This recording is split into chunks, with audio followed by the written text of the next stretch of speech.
Graça e paz. Acho que agradecer aos nossos irmãos do Ministério de Louvor, Ministério de Música, que sempre tem nos conduzido a esses tempos de profundidade da adoração e da oração também. Quando nós falamos que o Senhor manifestará o seu perdão sobre nós, porque só assim nós poderemos louvá-lo para todo sempre, tem tudo a ver com o que a gente vai explanar hoje, meditar hoje. Convido você a abrir sua Bíblia em Mateus, capítulo 6. Estamos numa série de mensagens aqui. Nós caminhamos para a próxima parte da oração do Pai Nosso, ou na oração do Pai Nosso, que também estamos identificando como oração do discípulo. Mateus, capítulo 6, versículo 9. Quando o Senhor Jesus ensinou esta oração, e dizendo, portanto, vós orareis assim: Pai nosso que estás nos céus, santificado seja o teu nome, venha o teu reino, faça-se a tua vontade, assim na terra como no céu. O pão nosso de cada dia dá-nos hoje, e perdoa-nos as nossas dívidas, assim como nós temos perdoado aos nossos devedores. E não nos deixes cair em tentação, mas livra-nos do mal, pois teu é o reino, o poder e a glória para sempre. Amém. Nesta série de mensagens, a gente tem aprendido e percebido que cada vez mais a nossa identidade é formada em quem Deus é. Nós estamos nos distanciando, à medida que a gente vai entendendo isso, que é impossível formarmos um Deus conforme a nossa imagem e semelhança. Nós vamos aprendendo cada vez mais a estarmos longe dessa ideia de que nós podemos formar um Deus conforme o que a gente imagina, conforme o que a gente quer e do jeito que a gente prefere. Cada vez mais que a gente estuda a oração do Pai Nosso, e principalmente nessa linha de reflexão que a gente tem tido aqui nesses domingos, nós aprendemos que somos formados, dependemos, somos gerados, nos identificamos apenas em quem Deus é. Para chamarmos de Pai, nós temos que ter absoluta convicção de que nós somos filhos, porque senão isso seria uma blasfêmia. Nós não podemos chamar Deus de Pai enquanto nós não somos seus filhos. E falamos sobre essas características de o que é o ser um filho, que santifica o nome do seu Pai na sua vida. Hoje a gente vai falar sobre um tema que eu acredito que seja bem simples para todos nós, que é perdão. E quando nós olhamos para esse texto, esta frase do Pai Nosso, que perdoa-nos as nossas dívidas, assim como nós temos perdoado aos nossos devedores, está aqui uma das frases da oração do Pai Nosso, que se a gente tiver juízo, a gente não fala sem entender. Porque, assim, por isso que a oração do Pai Nosso está cada vez mais distante de ser uma reza que a gente repete sem pensar no que a gente está falando. Pai, perdoa as nossas dívidas, da mesma forma que a gente tem perdoado a quem nos deve. O que a gente está pedindo para o Senhor? Para que Ele nos trate da mesma forma que a gente tem tratado os outros. Simples. A pergunta é que eu fico imaginando assim, que antes Ele disse que a nossa oração, no versículo 6, deveria ser um quarto secreto, só nós e Deus. Então a oração, o ideal da oração seria no quarto secreto, e não necessariamente ou tão somente em locais públicos. Mas quando você quiser orar, entre no seu quarto, feche a porta, e só você e Deus ficará lá. Agora imagina estar diante do Senhor, com a sua mão que criou tudo e tudo pode, e a gente dizer assim, Deus, me perdoa, mas me perdoa de acordo com o que eu tenho perdoado, assim, da mesma forma, do mesmo jeito. Então, do jeito que as pessoas me fazem mal e a gente responde, eu quero que o Senhor faça a mesma coisa com a gente. A pergunta é, quem vai sair vivo desse quarto? Entraram 2 pessoas, saem quantas vivas? Porque perdão é exercício da misericórdia. E nós só estamos aqui hoje, neste lugar, reunidos, porque junto com o nascer do sol desse domingo, foi renovado a misericórdia do Senhor sobre nossas vidas. Por isso, só por isso, nós não fomos consumidos. É o que diz em Lamentações. Então, a misericórdia do Senhor renova-se a cada manhã. E esta é a razão de não sermos consumidos. Então, nós não estamos aqui pelos nossos méritos, nós estamos aqui pela sua misericórdia. Agora, falar com o Senhor dizendo assim, eu quero que o Senhor exerça misericórdia comigo, da mesma forma que eu tenho exercido misericórdia com o outro. Então, quem tem juízo, não pula essa parte do Pai Nosso. Quem é filho, faz essa oração.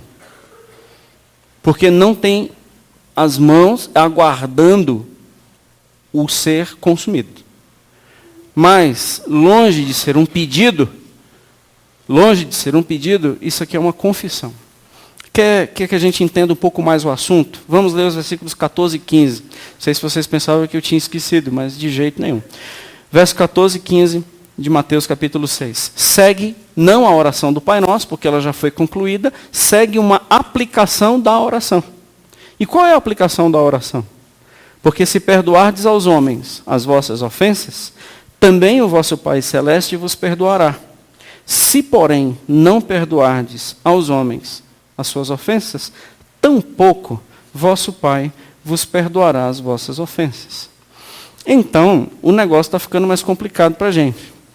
Vamos melhorar? Vamos para Mateus, capítulo 18. Uma parábola que Jesus ampliou esse conceito de perdão. Mateus, capítulo 18, a partir do versículo 21. Você vai perceber, com essa parábola de Jesus, até mesmo em resposta ao questionamento de Pedro, como o tema perdão, ele é ampliado nesta parábola, nessa intenção de Jesus de nos ensinar sobre esse assunto. Então Pedro, sempre ele, diz assim, aproxima-se de Jesus e pergunta, Senhor, quantas vezes meu irmão pecará contra mim que eu lhe perdoe? Não sei se o Pedro estava com problema com alguém, né? Mas o senhor tem que aguentar essa pessoa quantas vezes? E aí ele dá uma dica. Diz assim, 7 tá bom, já porque é o número da perfeição? Resposta do Senhor, eu não te digo até 7, mas 70 vezes 7. E aqui está longe de ser uma questão matemática. Até mesmo porque a gente vai ver que não tem nada a ver com matemática. Aí ele vai contar uma parábola para explicar o que ela acabou de ensinar para o Pedro. Dizendo, por isso, Pedro, eu vou te falar uma coisa sobre o reino dos céus. Eu não vou te falar sobre o reino humano. Eu não vou te falar dos contornos humanos, dos conteúdos humanos, do jeito de gente. Eu quero te falar sobre o reino dos céus. Quando você orou na oração do Pai Nosso, quando eu te ensinei, Pedro, sobre a oração do Pai Nosso, e você entendeu que quando nós dizemos, venha o teu reino, e nós seríamos súditos desse reino, eu quero te dizer como é o movimento do reino sobre perdão. Vamos lá. O reino dos céus é semelhante a um rei que resolveu ajustar contas com os seus servos. E passando a fazê-lo, trouxeram-lhe um que lhe devia 10.000 talentos. Não tendo ele, porém, com que pagar, ordenou o Senhor que fosse vendido ele, a mulher, os filhos e tudo quanto possuía e que a dívida fosse paga. Então o servo, prostrando-se reverente, rogou, sê paciente comigo, Senhor, e tudo lhe pagarei. E o senhor daquele servo, compadecendo-se, mandou-o embora. Mas mandou-o embora com a dívida perdoada. E perdoou-lhe a dívida. Saindo, porém, aquele servo, encontrou um dos seus conservos, que lhe devia 100 denários. E agarrando-o, sufocava, dizendo, pague-me o que me deves. Então o seu conservo fez a mesma coisa que ele fez no versículo 26, caindo-lhe aos pés, lhe implorava, sê paciente comigo e lhe pagarei. Ele, entretanto, não quis. Antes, indo-se, o lançou na prisão até que saudasse a dívida. Vendo seus companheiros o que havia passado, entristeceram-se muito e foram relatar ao seu senhor tudo o que lhe acontecera. Então, seu senhor, chamando-o, lhe disse, servo mau, malvado, perdoei-lhe aquela dívida toda, porque me suplicaste. Não devias tu igualmente compadecer-se do teu conservo, como também eu me compadeci de ti? E agora não é mais compaixão, agora é indignação. E, indignando-se, o seu senhor o entregou aos verdugos, até que lhe pagasse toda a dívida. Vem a aplicação. assim também meu Pai, Jesus conclui, meu Pai Celeste, vos fará, se do íntimo, não é uma questão verbalizada, mas se do íntimo, não perdoardes cada um a seu irmão. Cada um. Deus tenha misericórdia de nós, nos abençoe e revele a sua vontade para a gente de forma poderosa nessa noite. Amém. Bom, a nossa identidade nesse assunto é uma identidade que é construída no perdão. Nós não somos somente uma pessoa perdoada. Quando Cristo pagou na cruz os nossos pecados, não é que Ele apenas nos perdoou, é que Ele gerou em nós uma nova natureza, e essa natureza, ela está agora totalmente alinhada com o perdão. Não tem jeito da gente se relacionar com o Senhor se não for pelo perdão e no perdão. Se não for a sua misericórdia e o seu perdão agindo, nós não temos a menor possibilidade de nos mantermos de pé diante dele. É o perdão que nos sustenta. Então, longe de ser um pedido, já adianto, nós não estamos falando de um pedido na oração do Pai Nosso. Nós estamos falando de uma confissão. A oração tem a confissão. Pai, santificado seja o teu nome através da minha vida, que tenho feito aquilo que o Senhor faz por mim. Por isso que eu posso dizer, porque eu não preciso do teu perdão hoje, porque eu já tive ontem. Eu preciso do teu perdão hoje de novo, igual o pão nosso. Então perdoa as nossas dívidas, a minha dívida do dia de hoje, porque eu tenho configurado a minha vida de acordo com quem tu és. Porque eu também tenho perdoado aqueles que me têm ofendido. Então o nosso relacionamento não está plastificado, o nosso relacionamento não está apenas numa questão verbalizada, mas está sendo prática. Então, Senhor, no dia de hoje, eu te peço perdão, porque na nossa relação está tudo dando certo. Porque eu tenho feito também a mesma coisa para com os demais. Por isso que a ênfase da palavra é muito séria, quando nós somos pessoas revestidas de mágoa, rancor, ódio, ressentimento. Por isso que a palavra do Senhor, ela tem uns olhares muito fulminantes para nós, quando nós temos pessoas às quais nós ainda vivemos até hoje agarrando no pescoço, cobrando dívidas. Seja pai, avô, tio, mãe, seja qualquer pessoa do seu passado, de ontem ou de 20 anos atrás. Não importa quem foi.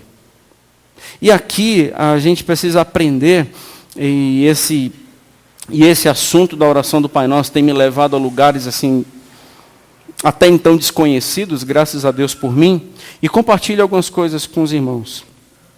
O que o Senhor quer que a gente entenda? Primeira coisa, primeiro entendimento que a gente precisa ter da parte de Jesus. Um dia, Ele ajustará contas com a gente. Um dia, todos, um por um, prestará contas diante dele. O rei chegou para ajustar contas. Ponto. Esse dia será um dia individual, porque trouxeram um por um, mas aqui o texto não diz um por um. É verdade, mas Apocalipse 20 diz.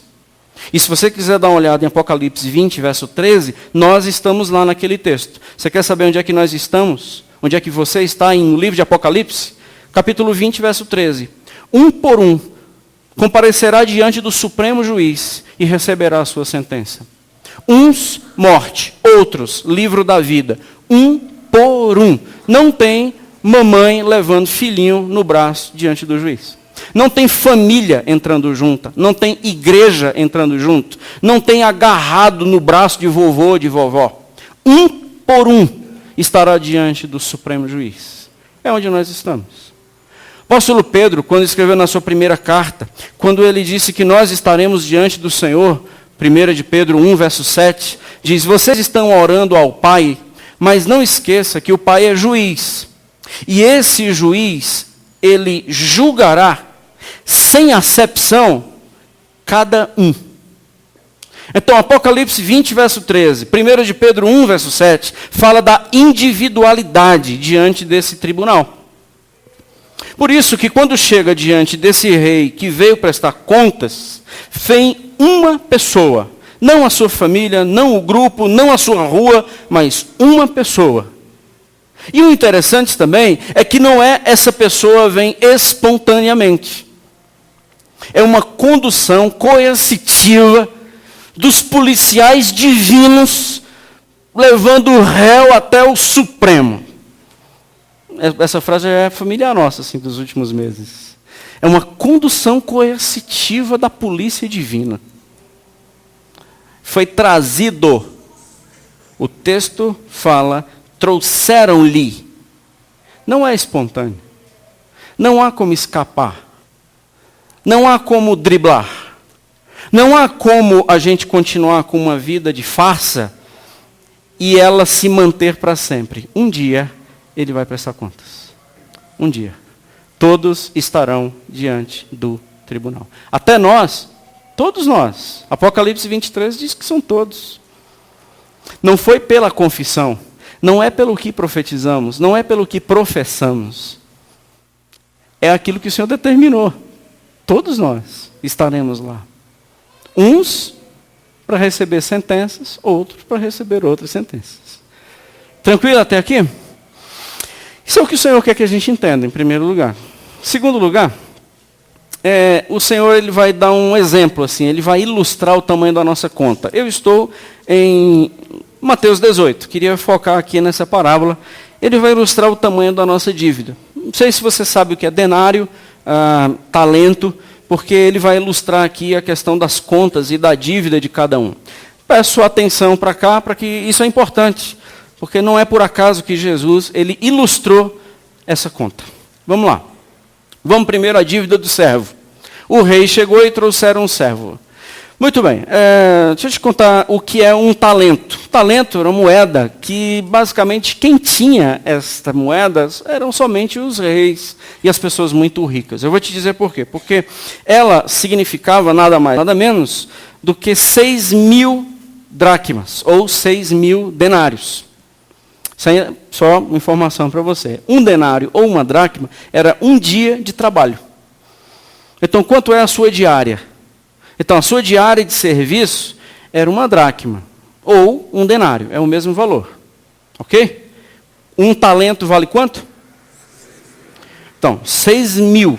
Isso, se a gente fizer uma conta aqui, nós teremos dá quase 17 anos de trabalho para você pagar um denário. Você vai ter que trabalhar 17 anos, porque você pega 6.000 e divide por 365, então vai dar quase 17 anos de serviço ininterruptos. O problema, amigo, é que ele deve quantos denários? Ele não deve um denário, ele deve quantos? 10.000 denários. Desculpe, 10.000 talentos. Se um talento 17 anos trabalhando diariamente, 10.000 talentos são 60 milhões de dias. Então, 60 milhões de diárias. Falando na proporção de tempo, essa era a dívida. Então, é simples. Deixa eu ver quanto que ele vai ter que viver para pagar isso. Então, ele iria precisar viver 164.000 anos para pagar a conta. Talvez ele chegasse perto disso. Mas ele teria que viver mais de 164.000 anos para pagar a conta. Isso falando na proporção de tempo. Está vendo? Jesus está ilustrando o tamanho da dívida do cara. Se for na proporção valor, se a gente tiver relacionado a valor, vamos imaginar que uma diária é R$50. R$50 a diária de alguém, vezes 60 milhões, dá 3 bilhões de reais. Isso daria, as casas aqui do Setoró, vamos imaginar que está por força de 300 mil cada uma, daria 10.000 casas aqui do Setoró. Essa é a conta do cara. Simples. É tão simples que ele chega diante do rei e o que ele pede? Perdão? Não, ele pede paciência. E o que ele fala? Final do verso 26. Seja paciente, porque eu vou te pagar. Mesmo? Como? Você consegue gerar esses recursos? Você consegue viver mais de 164 mil anos? Para você me pagar a conta? Ou você está pensando que você vai me pagar com os teus sacrifícios, com os teus dízimos? Você está pensando que você vai me pagar com o teu caráter, porque você é gente boa, não fuma, não bebe, esses negócios? Você acha mesmo que essa conta você tem como pagar com a tua prestatividade, pelo fato de você ser muito prestativo, você é muito servidor, você é muito servo? Você acha que você consegue me pagar essa conta sendo boa mãe? Você acha que você consegue me pagar essa conta sendo um bom pai? Essa conta é paga como? Escuta, você está me pedindo paciência. Você está pedindo mais um dia para que eu seja paciente contigo, porque você vai me pagar. Você está pedindo mais paciência, porque você acha que você vai levantar recursos para me pagar. Eu sei que tem uns condomínios aqui perto, não sei se um dos mais conhecidos aqui, não vou dar o nome, porque eu sei que tem irmãos que moram lá, e outros irmãos que moram lá. Mas quem mora lá, eu estava calculando, fazendo esses cálculos, só para a gente ter uma noção. Se fosse comprar todos aqueles apartamentos dos 12 blocos, são 12 blocos? Dos 12 blocos dava mais ou menos 450 milhões. Ele deve 3 bi. Então, você comprar tudo ali para ser seu, está sonhando com o negócio? Eu estou pensando no tamanho da dívida. E o pior, o Senhor vai chamar para prestação de contas e é dele, aquilo é legítimo. O Senhor não está cobrando nada dele. O Senhor não está cobrando o condomínio que é dele. O Senhor não está cobrando 10 mil casas que é dele. O Senhor não está pedindo nada dele. O Senhor está ajustando contas. 3 bilhões é do rei. E é teu, que você me deve. Eu não estou pedindo nada seu. É a dívida sua comigo, é 3 bi. É legítimo. Se eu quiser te matar, eu te mato. Se eu quiser te fulminar, eu fulmino. Se eu quiser te exterminar da face da terra, eu te extermino. Você me deve. E essa é a grande proposta do diabo. A grande sacada do diabo é gerar em nós um sentimento de não devedor, gente. Não devedor. A conta não é nossa. Parece que está falando de dívida, mas que dívida que eu tenho? Está falando de prestação de contas, mas que conta que eu fiz? E acaba que Jesus morreu na cruz em vão, porque nem precisava, porque eu não tenho dívida. Eu sou uma pessoa boa. Está vendo o problema? Então a grande sacada do inferno é fazer com que nós nunca sintamos o peso da culpa. Porque quem não tem culpa, não tem sentença, gente. Porque cobrança, ela só se mantém de pé com dívida. Se eu engano a pessoa que ela não tem dívida, então não existe cobrança. É como se você recebesse um boleto hoje da Mesbla. Tem muitos adolescentes olhando para mim e dizem assim, que isso? Quem lembra da Mesbla? Denuncie sua idade? Olha só, algumas pessoas. Então é como se você chegasse aqui recebendo um boleto da Mesbla de uma compra que você fez ontem. Então isso não faz sentido. Não se mantém. A dívida, ela não dialoga com cobrança, porque a cobrança é ilegítima. Eu não fiz essa dívida. Eu não contraí essa dívida. É a multa, a infração que chegou na sua casa e você nem carro tem. Essa cobrança, ela não se mantém, ela não se justifica. Então, a Bíblia, quando diz todos pecaram e todos carecem da glória do Senhor, para alguns isso não faz sentido, porque eu não pequei. Então, eu tenho um estilo de vida sem dívida. Então, obrigado por Jesus ter pago a conta, mas não precisava. Então, a gente primeiro sente o peso da conta. Essa é a intenção de Jesus. O objetivo do Senhor é que a gente saiba a extensão, tempo e valor da dívida que nós temos. Agora vamos qual é a do conservo.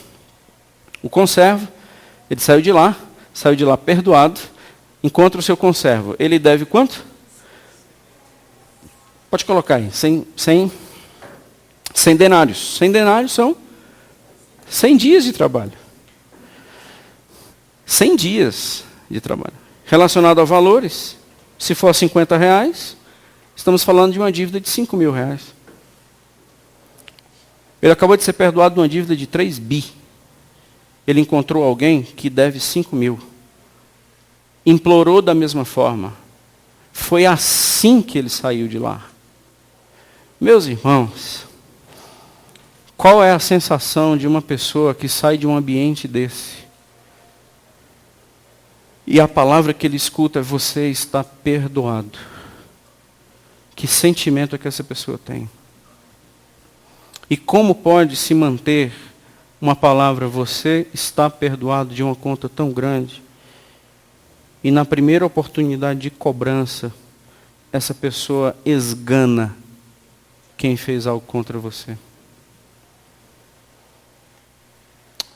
Você tem ideia do que eu fiz por você? É a pergunta de Jesus nessa parábola. Você tem ideia quanto que custou te perdoar? Você tem ideia quanto que valeu o seu acesso ao céu? Você tem ideia da tua conta? Ah, entendi. Pelo fato de você não ter menor ideia do tanto que eu paguei para te perdoar, é por isso que você trata as pessoas da forma que você trata. Por isso que a sua vida não tem nada a ver com a minha. Pare de me chamar de pai. Eu ouvi um dia uma pessoa dizendo: eu não consigo perdoar. Achei interessante a resposta que foi dada para ela. A resposta foi uma réplica: quem é seu pai? Achei fantástico. Não consigo perdoar. Não estou pronto. Não estou pronto. A resposta é: quem é teu pai? Porque perdão nunca foi uma questão de estar pronto, perdão é uma questão de natureza. Perdão é questão de essência. Eu quero guardar contra você e não consigo guardar a tua dívida. Por quê? Porque vejo o que foi feito por mim na cruz. Ponto. Viu, gente? Quando a gente vai estudar a oração do Pai Nosso, vai falar sobre esses assuntos, nós cantamos aqui: nós, Santo Espírito, venha e enche-nos com a tua glória. Não foi isso? Isso. Para Ele nos encher com a nossa glória, vai nos matar. Ou aonde você acha que vem com a tua glória? Aqui, nesse ambiente? A glória dele já está aqui. A glória dele está no terreiro de Umbanda, para você ter ideia. Porque a terra está cheia da sua glória. Não há um lugar que a glória dele não esteja presente. Essa canção que nós entoamos enche este lugar da tua glória. Aí, quando esse lugar aqui é inundado pela sua glória, eu vou ser exatamente quem ele é. E o que ele é? Uma pessoa que só sabe usar de misericórdia. E por que nós não? Porque a gente aprendeu a rezar o Pai Nosso e não orar. Está tranquilo aí, gente? Graças a Deus. Vamos para frente. Que tal a gente se livrar assim da nossa arrogância de querer pagar a conta? Mas a gente não está querendo pagar contas. Não, e por que quando o seu filho adoece, você quer logo questionar onde foi que você errou? Como se você estivesse pagando conta. Por que você sempre tem a sensação de devedor? Sempre está em débito. Se você bater o carro, você já fica questionando onde foi o pecado que você cometeu o mês... Ah, já sei. O dízimo que eu não dei. Aí bateu o carro. É isso? Então por que o teu relacionamento com Deus é sempre com dívida? Simples, porque você nunca se sente perdoado. E a gente não se sente perdoado por quê? Porque quem está pagando a conta sou eu. Ser paciente, que eu vou pagar a conta. Então eu estou num estilo de vida pagando conta. Porque maldição hereditária? Maldição hereditária é a conta que o papai não pagou e eu estou pagando. Então eu vivo pagando conta. Já me converti, já me batizei, já tomo ceia, sou até pastor, mas eu ainda estou pagando conta. Então a tua vida é continuar com dívida? Isso. Mas meu filho, não sei se você entendeu. Quando eu te chamei e te mostrei o tanto da dívida, É verdade, a sentença era contra você, contra sua mulher, contra os seus filhos, contra tudo que você tem. Você ia viver para o resto da vida preso em uma escravidão de dívida. Não é isso que diz o texto? Mas eu te perdoei a conta. A conta está paga, porque eu perdoei. Procure um escrito de dívida que é contra você e você não achará mais. E se por acaso você encontrar qualquer registro de dívida, essa dívida que você ainda acha que ela existe, eu rasguei e encravei na cruz. Você não tem conta para pagar comigo por um simples fator: você não tem como pagar. Então, o meu perdão você não aceita porque você é orgulhoso e prepotente, pensando que você é capaz de fazer algum pagamento para mim. Então, assim, você está querendo viver sempre pagando conta. Ministério é pagando conta, vir servir na igreja é pagar conta, assistir culto é pagar conta. Devolver dízimo, manter esse local é pagar conta. E se algo fica fora do eixo, é porque você não pagou a conta no dia. Bom, isso não é graça, isso não é evangelho, isso não é Jesus, isso não é perdão, isso não é Pai. Isso é uma divindade de algum lugar que a gente formou e adora. Mas não é o Deus da Bíblia. Um dia eu ouvi uma pessoa falando: pastor, não para mim, por que o meu filho nasceu com síndrome de Down? E esse homem estava questionando o pai seriamente, o pastor seriamente, e Deus, não o pastor, mas Deus. Por que Deus deu a ele um filho com síndrome de Down? Esse pastor, ele falou com o pai seriamente, um diálogo que eu tenho reproduzido, umas conversas com alguns irmãos, e até mesmo aqui eu já falei uma vez. Se filho tivesse colocado na prateleira, você ia pegar esse? Eu disse, ia não. Então, a gente tem que encontrar um pai melhor para ele. E não um filho melhor para você. Porque se filho fosse na prateleira, você não pegava o filho que você tem. Não é? Você queria outro. Então, a gente tem que encontrar pais melhores. A gente tem que encontrar mães melhores. Nós temos que encontrar pessoas melhores para as crianças que precisam ser amadas. E não pessoas melhores para as coisinhas fofas do mundo ter uma vida tranquila, sem ter com que sofrer e sem ter a quem se doar. Nada a ver com o Pai. Nada a ver com o Evangelho. Fico achando muito interessante essa questão do relacionamento com o Pai, sempre na meritocracia. Eu mereço, não mereço. O que eu fiz para merecer? Eu não mereço fazer isso. Geralmente é a galera que não sabe quem Deus é. Criou um Deus pagão que fica se relacionando com ele mediante sacrifício e mediante ofertas. Entende? Pagando conta, é isso que eu estou dizendo, pagando conta. Então, quando o filho veio doente, eu estou pagando conta. Quando o filho adoeceu, eu estou pagando conta. Bom, esse texto diz que não é assim. Se você quiser acreditar na Bíblia, convido você nessa caminhada, é por isso que a gente está aqui. A palavra do Senhor revelada, poderosa, que liberta e que cura. Mas se entender que deve ser outros ídolos aí, a gente toma uma decisão. Vamos lá. Falta de compaixão, a maldade em si, é o próximo ensino, é o que caracteriza o habitante do inferno. É simples.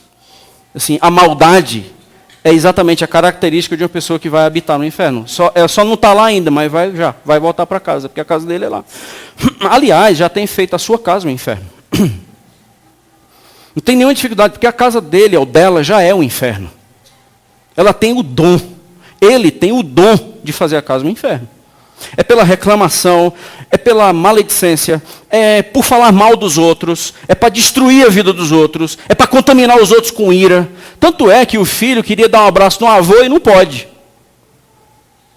Tanto é que o filho queria hoje dar um abraço na avó e ele é sonegado, ele é retirado do direito de abraçar a avó por causa do ódio que o cara tem da mãe.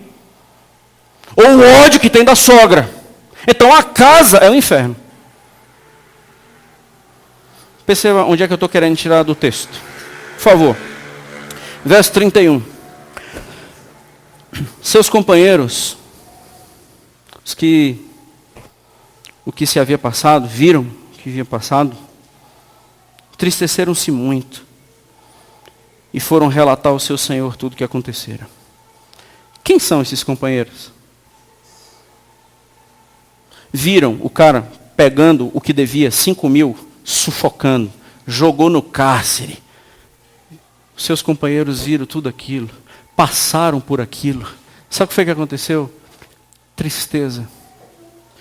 Uma tristeza, uma tristeza. Isso é um ambiente do inferno. A característica do inferno será choro. E choro, tristeza aguda, eterna, plena, absoluta. Tristeza absoluta é o inferno. Então, muitas pessoas já conseguem viver assim atualmente na sua casa, sem nenhum problema. E quando morrer, vão voltar para casa. Porque é o que caracteriza o habitante do inferno. É o que caracteriza, é o ódio. É o arrogante. É o que olha de cima. É o dono. É o supremo. É o habitante do inferno. Foi exatamente isso que tornou o Lúcifer Satanás. Então esse local é reservado para esses. Tanto é que quando o Senhor chama o servo, o chama de servo, verso 32, mal. Porque, amigo, a característica do Pai não é a característica de mal, porque nele não pode habitar mal. Estou pensando comigo? Eu estou na oração do Pai Nosso, tendo esta parábola como ampliação daquelas verdades. Então, se o Senhor o chama de mal, ele não tem nenhuma aliança com ele, porque o Senhor é bem. Em mim não habita mal algum, porque não pode. Então, como você pode me chamar de pai sendo mal? É impossível, porque você vai ser automaticamente expulso de mim. Amém, irmãos? Porque eu não carrego você se jogando no meu colo. Eu carrego você por te perdoar. Eu não carrego você na minha santidade, porque se eu fosse carregar você na minha santidade, eu tinha que te consumir. Você só pode sentar no meu colo, você só pode chegar no quarto e ter um papo reto comigo, se eu te perdoar e você me chamar de pai. Porque senão eu tenho que te consumir. Vocês entendem? Então, você é mantido no perdão. Então, se você é mantido no perdão, como é que você pode ser incompassível? Como você pode ser extremamente implacável? Se eu te sustento no perdão, como é que você pode ser uma pessoa extremamente má? Como? Então isso é impossível, ter qualquer tipo de diálogo com quem eu sou. Você é evangélico, você é crente, você é protestante, você é de uma religião aí que você se batizou não sei quando, mas você nunca foi meu filho. Entende, irmãos? Você nunca foi meu filho. Tanto é que ele não vai, de maneira alguma, para a casa do pai. Verso 23. Quem prestou contas? O rei. Verso 35. Quem vai agir? O pai. O Senhor fala do reino. O rei chegou para prestar conta. Quem vai lançar no inferno? O rei? O pai. Por quê? Porque não é seu filho.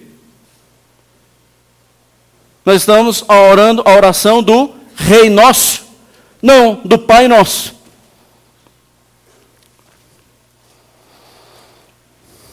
Por isso que quando você sair, se você estiver acompanhando essa série de mensagens sobre a identidade do Pai Nosso, você vai achar muita graça agora daqueles caras que dá as mãos e reza a oração do Pai Nosso antes de entrar no campo de futebol.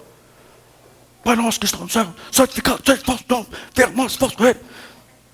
Você vai achar muito engraçado. Esse negócio não tem nada a ver. Ou então nós vamos seguir uma viagem. A gente vai fazer uma viagem, a gente vai fazer 2 orações do Pai Nosso. Vamos a oração do Pai Nosso? Vamos, a gente vai pegar uma viagem, a oração do Pai Nosso. Pai Nosso que está no céu, santificado seja o vosso nome. Talvez o anjo fique olhando assim, ué?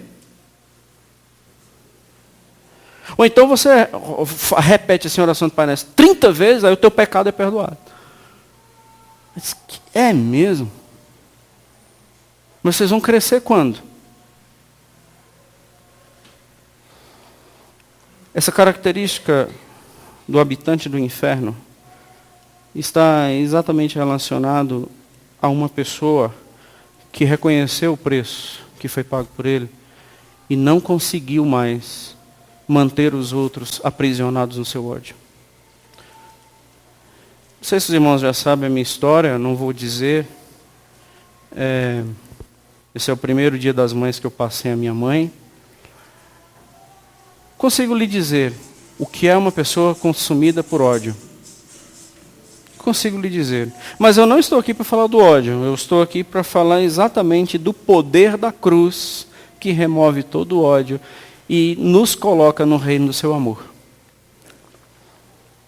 De fato, tanto eu feri algumas pessoas na minha história, mas também muitas pessoas me feriram.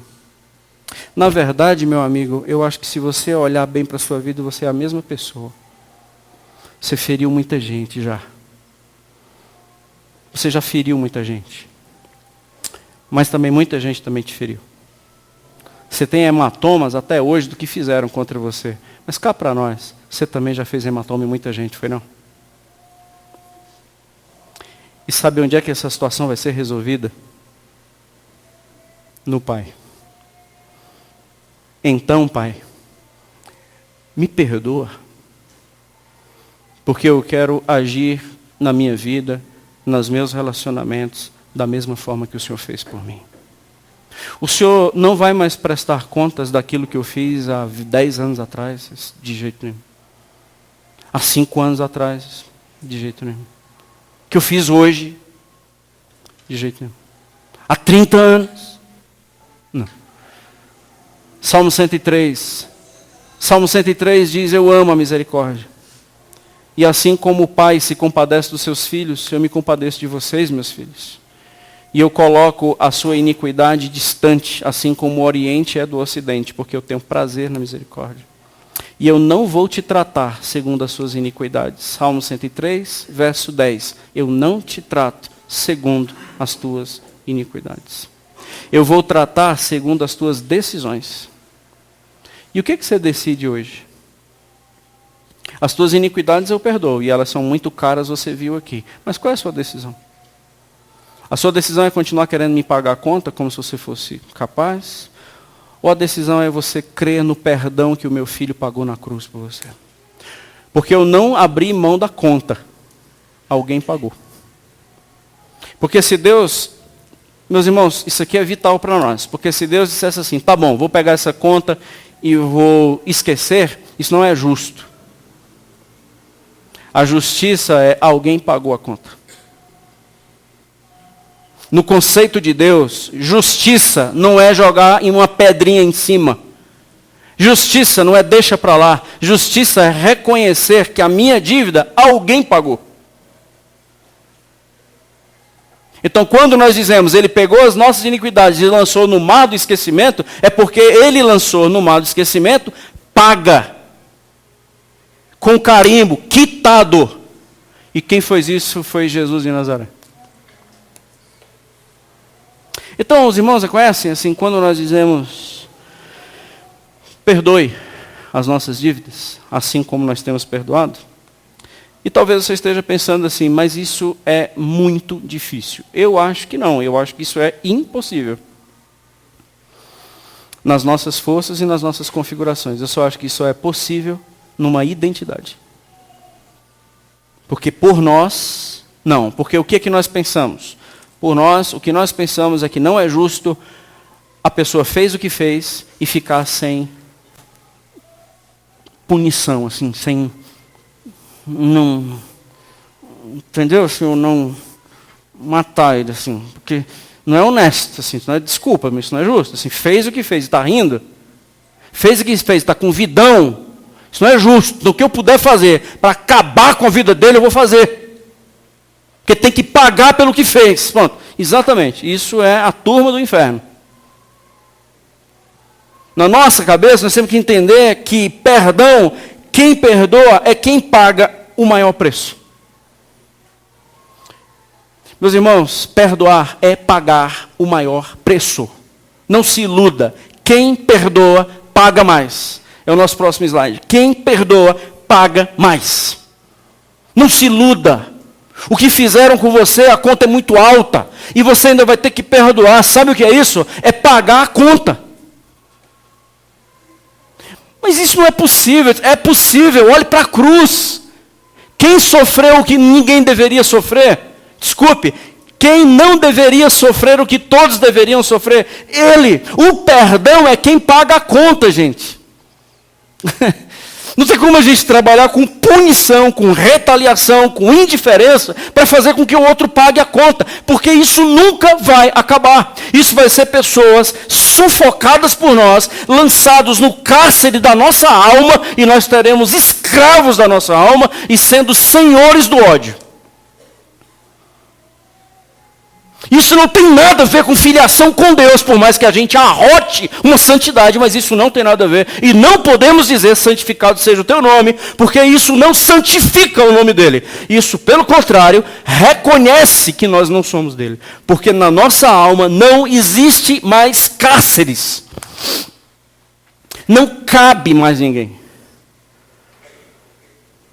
É o que um dia alguém perguntou para um colega, disse assim, você me odeia, né? Ele respondeu, meu filho, no meu coração não cabe mais ódio. No meu coração não tem mais espaço para ódio. Por causa daquilo que o Senhor fez em nós. A gente pode ir para o evangelho do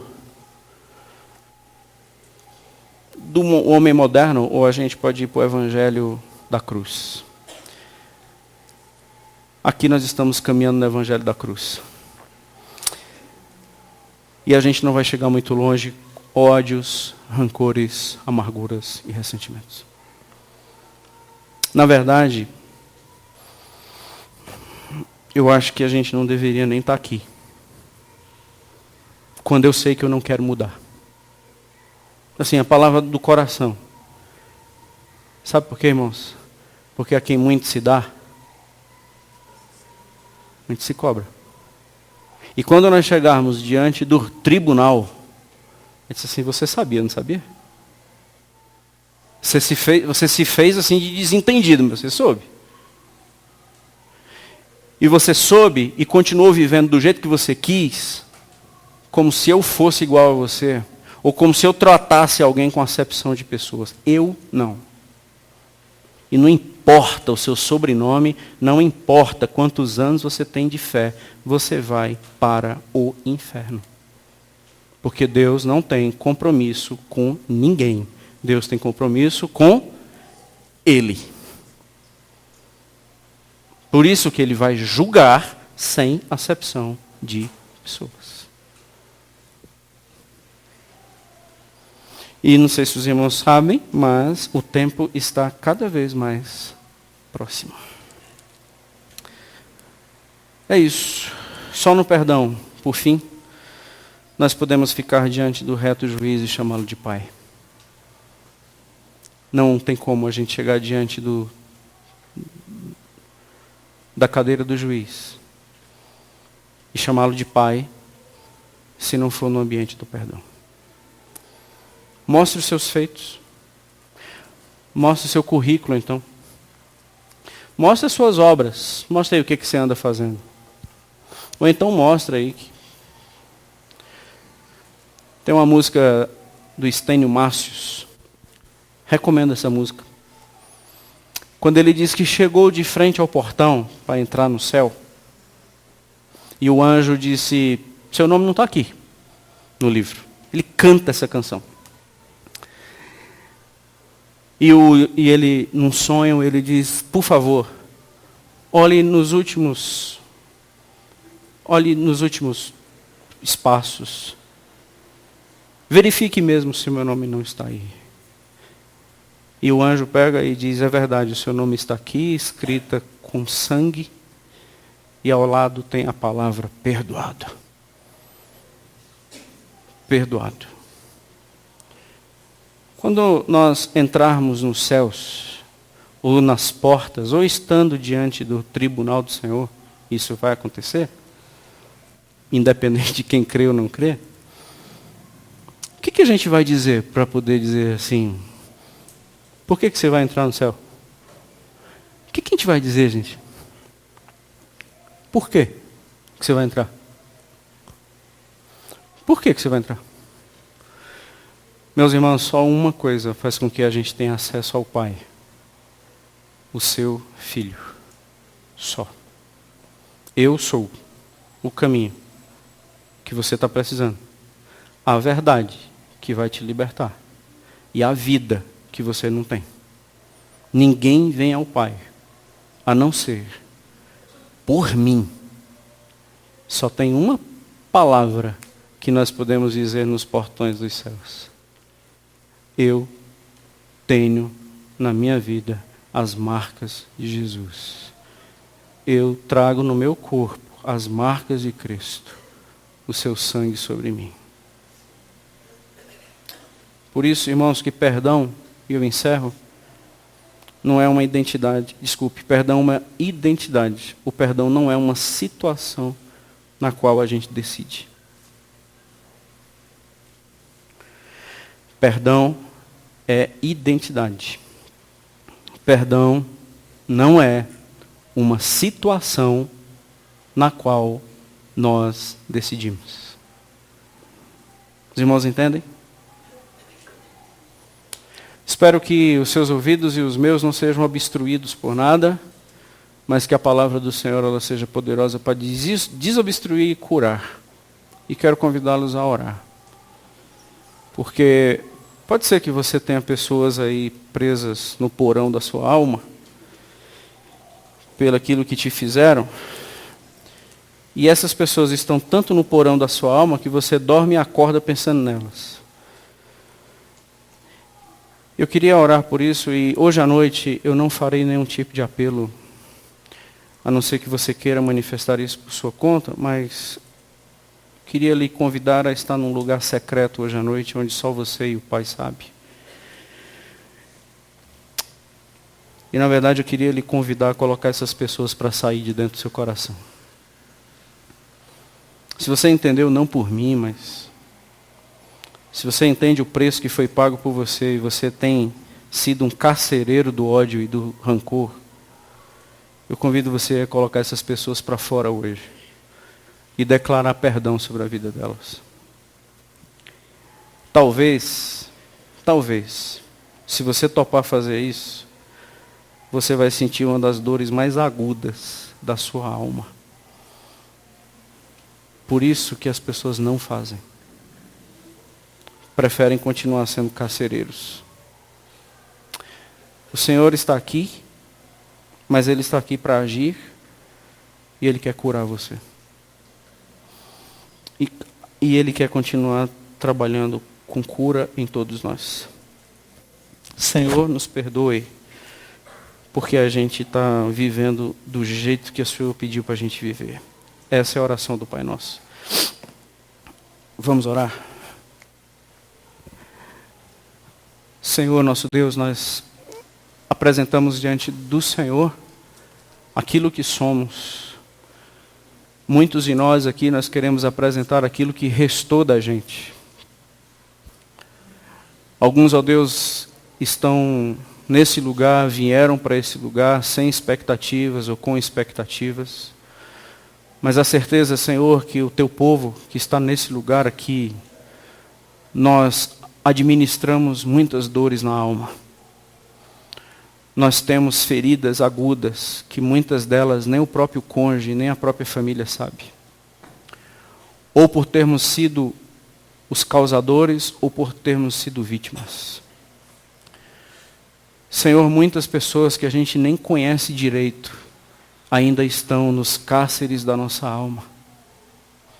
Pela frase que falaram, pelo que disseram, e isso determina até hoje a nossa vida, porque a gente vive tentando responder a estas pessoas que a gente odeia.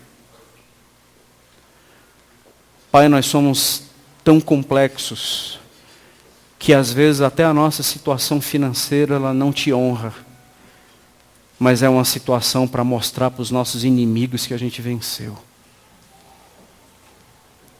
Nos perdoe, Deus, porque a gente tem provado um veneno na expectativa de que outras pessoas caiam.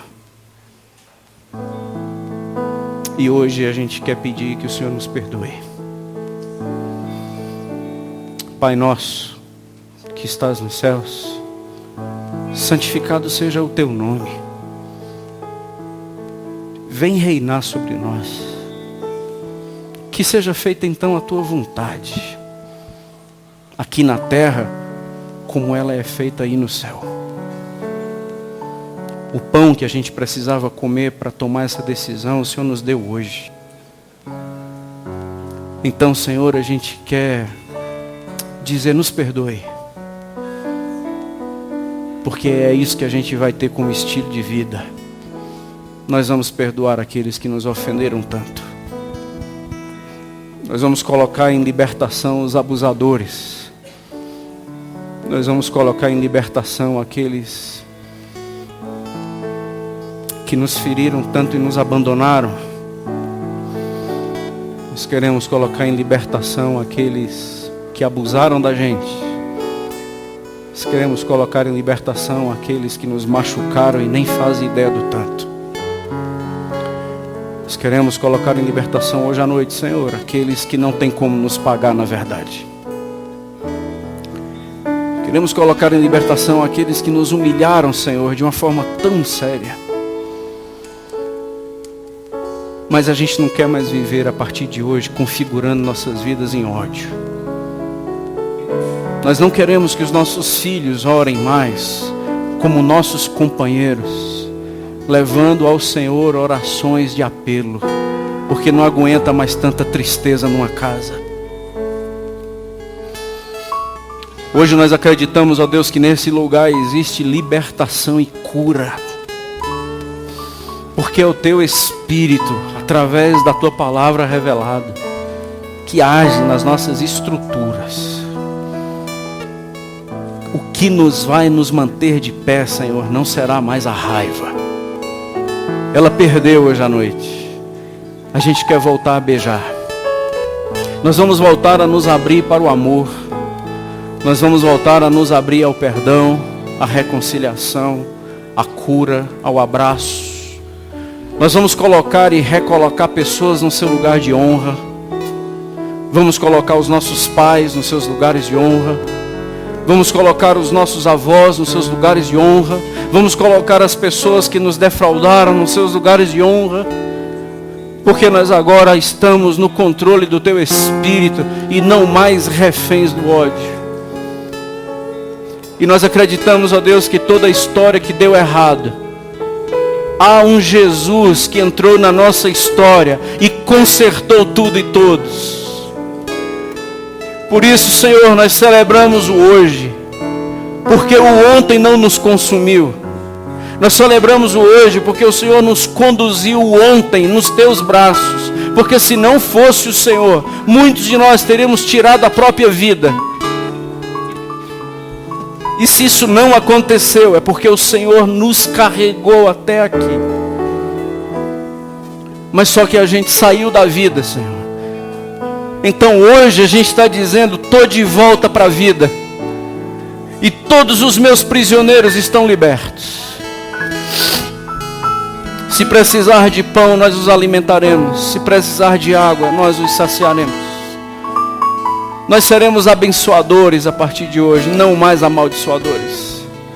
Porque nós não somos a turma do mal. Nós somos aqueles que saíram perdoados pelo excesso do bem, que mudou a nossa natureza e transformou a nossa história.